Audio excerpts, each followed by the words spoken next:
Welcome back, you all, for chapter 19. And in this particular video, we're going to be talking about guiding art, block building, and sensory experiences. Preschool children are curious about their world. They thrive on hands-on experiences that encourage creative expression. From them, art activities can be learned opportunities. Using their imaginations, young children can think, plan, and create their own ideas.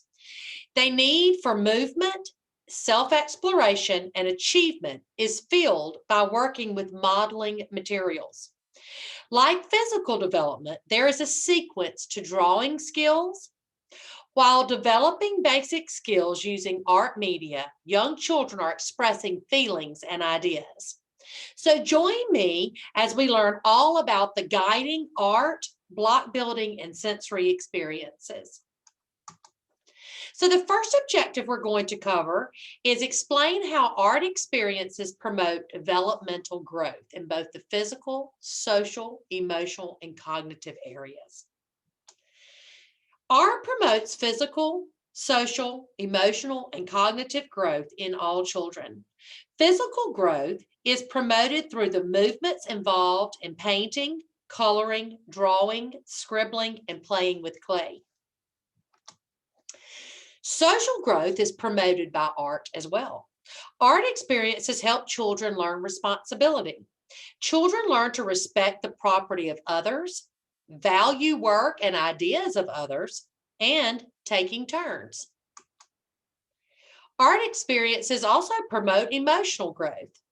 Through creative activity, children are provided a means of communication other than just verbalizing their thoughts.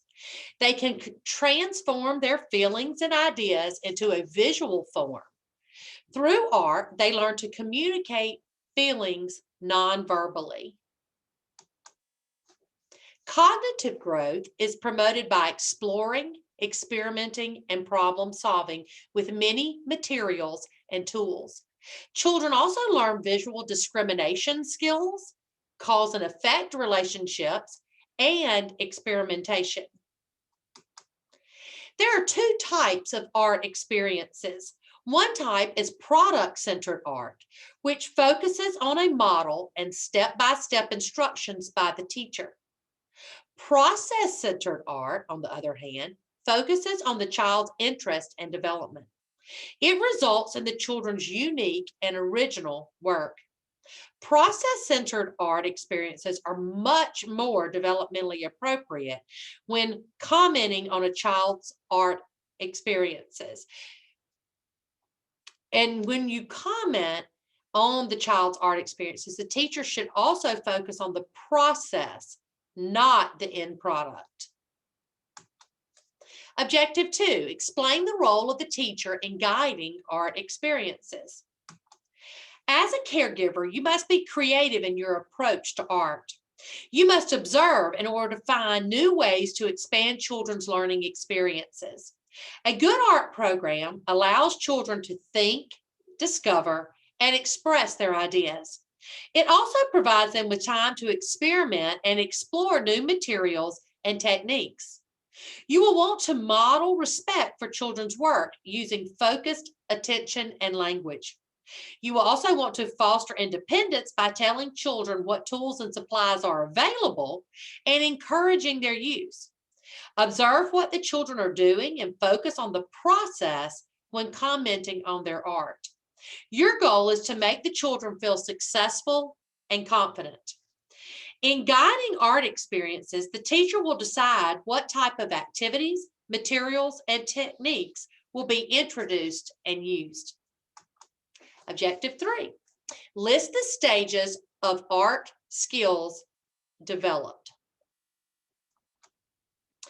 Children move through 3 distinct stages as they build art skills. The stages are scribble, basic form, and pictorial drawing, which are sometimes referred to as first drawings. Knowing these stages helps child care workers plan activities that reflect children's skill level. So the first stage is called the scribble stage. This usually occurs between 18 months and 3 years of age. Children make dots, lines, multiple lines, and zigzags. Often they hold the drawing tool in their fist. They enjoy the physical sensation of moving a marking tool across the page. The art produced in this stage is merely a product of the experience. The second stage in art skill development of children is basic form. This often occurs between ages 3 and 4. In this stage, children learn and recognize basic forms such as circles, rectangles, and squares. They now have more control over movements of their pen, okay, or their utensil, and better eye-hand coordination.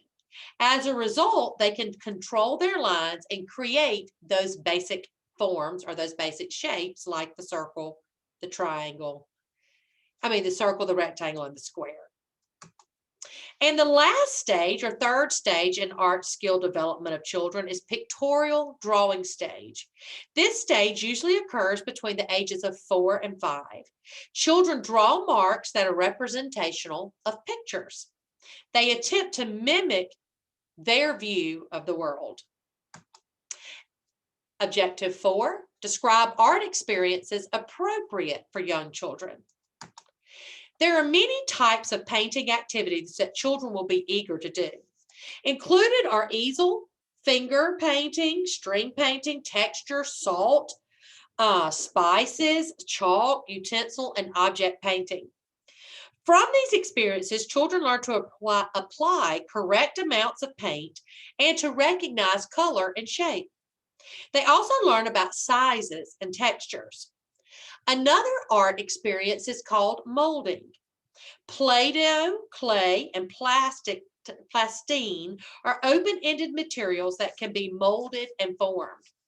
Children enjoy the tactile appeal of these responsive materials, and because they can be reshaped, they stimulate their imagination and allow children the freedom to change their minds. Children's play with molding materials reflects their level of development. Regardless of their age, children have fun developing their small and large motor coordination skills. Molding can also provide an emotional outlet for children to express and explore their feelings. Collages are two-dimensional arrangements of many materials. Making a collage is another art experience that gives children the chance to make choices and create visual meanings. Collages also introduce many materials of contrasting colors and textures to children. Displaying their completed art projects in the classroom shows respect for children and their development. It also invites celebration of their creations by parents and visitors to the classroom or the school. Remember to print the children's names and date on their work. And our last objective, objective 5, describe block building and sensory experiences for young children. Along with art experiences, block building and sensory experiences are important open-ended learning tools for young children across a wide age range that aid in development and self-expression. Blocks are probably the most popular materials in an early childhood classroom. While playing with blocks, children's interests are captivated and their thinking skills are challenged. The development of eye-hand coordination, they also build their vocabularies and develop math and science and engineering concepts, all by playing with blocks. Children's block play becomes more complex as the older they get and move through the 7 stages of block play. Sand and water play are often referred to as sensory experiences. Most preschool programs offer sensory experiences and activities, and they can occur both indoors and outdoors. Children find pleasure in these unstructured, fluid materials. This type of play fosters a child's imagination and also encourages social interaction as children play side by side with one another. So now let's review what we've learned. For young children, art activities are important. They are open-ended learning experiences. Through their own creativity, children express their ideas as well as their emotions. A good art program fosters independence, models art appreciation by offering feedback to the children about their work. And by using praise that invites children to respect the value of each person's work. Children move through three distinct stages as they build art skills. Knowing these stages helps early childhood teachers plan activities that reflect children's skill levels. The teacher has an important job in guiding art experiences. The teacher will decide what type of activities, materials, and techniques will be introduced and used. Art experiences, block building, and sensory experiences all use open-ended materials to provide developmentally appropriate activities for young children.